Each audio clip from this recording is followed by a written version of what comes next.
Hello everyone, and today we're going to be doing a little bit of maintenance on our 2012 Mustang. Now if you notice around the rear axle here, we have a little bit of an oil leak, and it's right here at this valve. This is the rear axle vent valve. So we're going to be changing that out, as well as changing out differential fluid. And the items we'll be using for today, we have our utility knife, 3/8 socket wrench with an extension bar, 9/16 deep well socket, 13mm sockets. We have our thread locking compound, a plastic razor blade scraper, a flathead screwdriver with our gasket, torque wrench. We have our rear axle vent valve, and this is something you always want to do when you do your differential fluid. We have brake cleaner, our slip lock, and it's about 4 ounces, and we have 3 quarts of 75W 140 synthetic gear lube, and of course jack stands and service jack. And of course the first thing we're going to do is go ahead and lift the vehicle, so that way we can get access to our differential cover. Next, let's go ahead and clean the area. So go ahead and grab your brake parts cleaner, and we're going to go ahead and spray this whole area down. The whole idea is to get rid of all this excess oil that was left, as well as get any dirt away from that vent valve. When you take off the vent valve, it's going to expose it, and you don't want any dirt falling in your rear axle.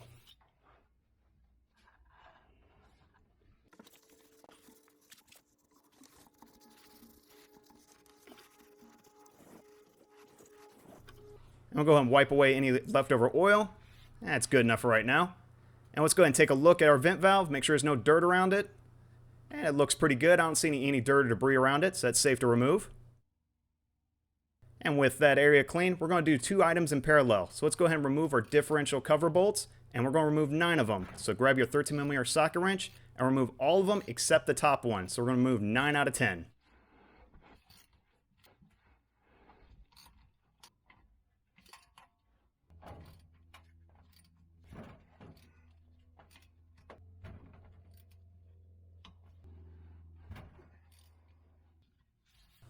So there's 1, there's 2, 3, 4, 5, and 6, 7, 8, and the last one, 9. And we just loosened the top one, we didn't remove it, so let's go ahead and pop open our housing cover. Now this one you want to be very gentle with it, so I'm going to bring the camera to the side here. Now with a flat blade screwdriver, we're just going to pull on the outer part of the housing. I'm going to pry on it just a little bit just to pop it. And come on. A little more. There we go. And we'll go ahead and let this drain out.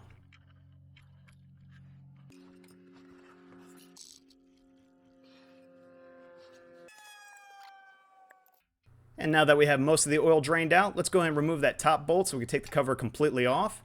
So now that we loosen it, the rest of it should be somewhat finger tight.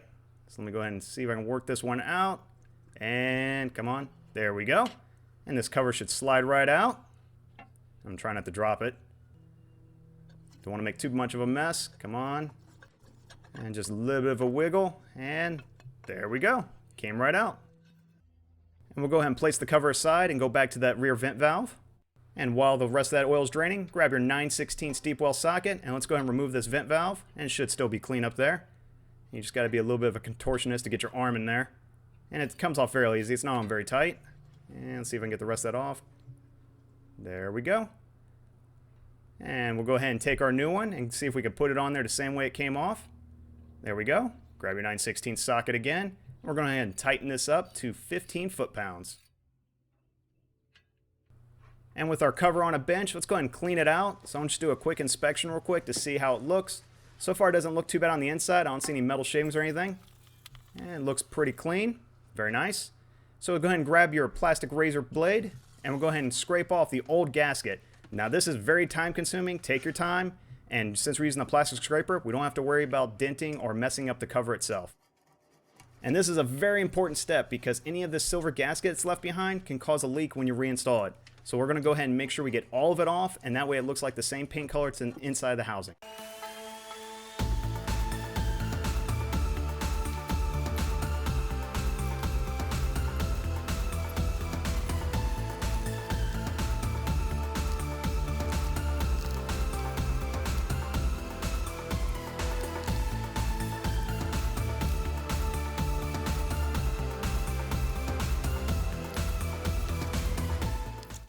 And the really cool part about these scrapers, when they get dull, just pop off your razor blade, flip it over, and you have a sharp edge to continue scraping the gasket off.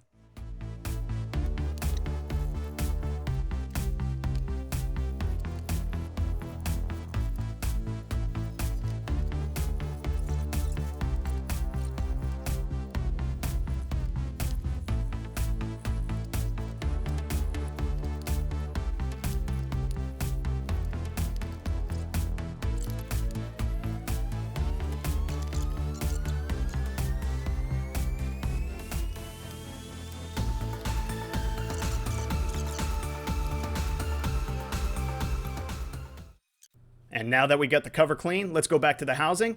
And I want to take a towel and I want to try to scoop out any leftover oil that's left at the bottom of this differential housing.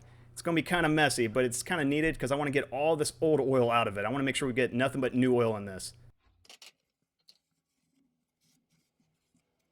With a majority of the oil out, let's go ahead and grab a plastic bag and we're going to cover our differential assembly. The whole idea is we don't want debris going into our housing while we're scraping off the old gasket on the housing itself.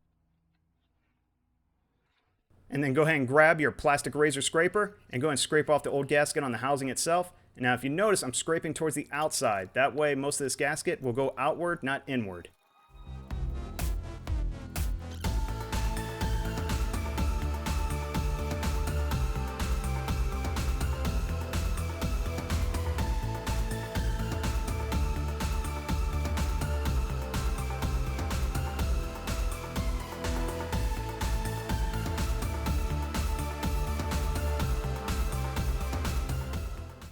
And now that all the gasket's removed, I went and put a little bit of brake cleaner on a shop towel and clean off any other debris we have on this housing area. I just want to make sure it's completely clean before I put on the housing cover. Alright, now we can go ahead and take off our plastic bag. And still looks pretty good.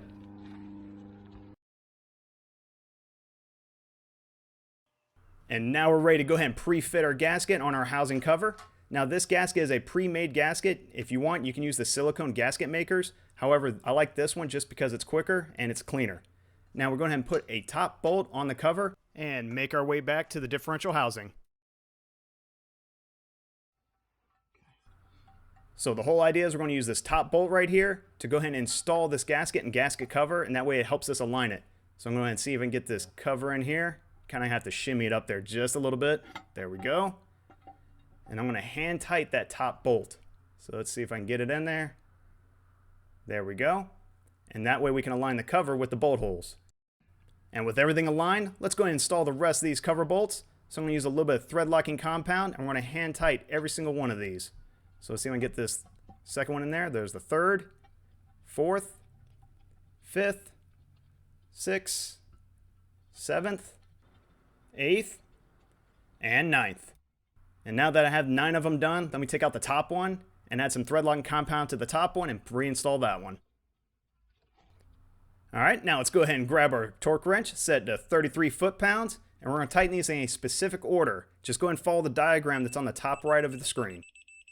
There's 1, there's 2, 3, 4, 5, 6, 7, 8, 9, and the top one's number 10. There we go. And those are torqued down to 33 foot-pounds.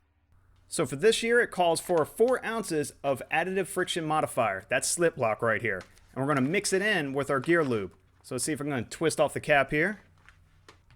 And then go ahead and open her up. And we're going to mix in our slip lock. That way we don't have to pre-mix it in the differential housing itself. So I'm going to go ahead and take my utility knife, pop this top off right here without cutting my finger open. Very good. One less blooper reel. And we'll go ahead and pour the whole thing in the bag. And there should be enough room to pour the whole thing in there on the first bag. Very nice. And we'll go ahead and tighten that cap and shake her all up. Now let's go ahead and pop the top off and cut a hole in our funnel cap. Very nice. That's what we want.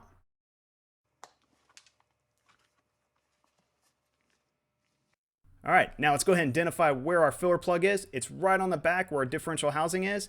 And we're going to spray this off. We want to clean that whole area off. Same reason, when we take the filler plug off, we don't want any debris or dirt getting inside our housing. So let's clean this whole area off, make sure there's no rust that's going to get inside there. Then go ahead and grab your 3/8 socket wrench and extender bar. And let's go ahead and take out that filler plug. Now there's not a lot of room to work, so you're going to be moving this like a 1/4 inch at a time. It's not going to be a lot of wiggle room. And then once you got it pretty loose, you can take the rest of it off with your fingers.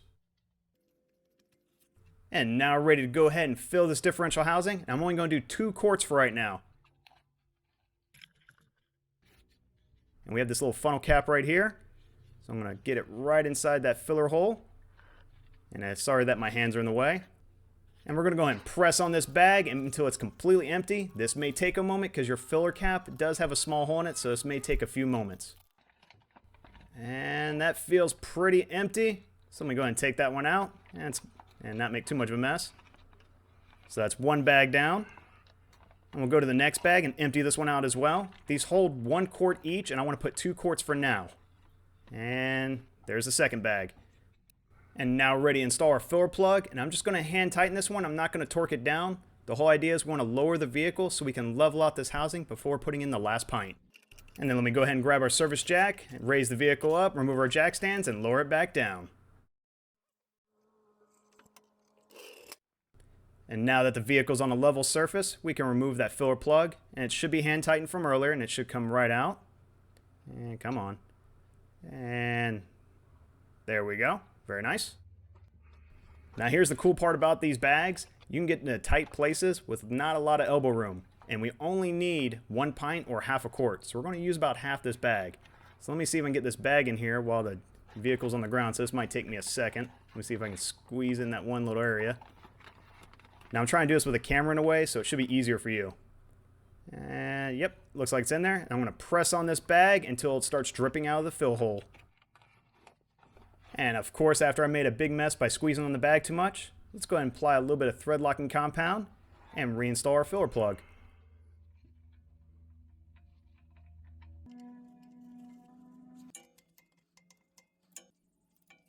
And then one last time, we went ahead and cleaned the area up with more brake cleaner. We just want to make sure there's no oil left over. That way we can identify if there's any oil leaks later on.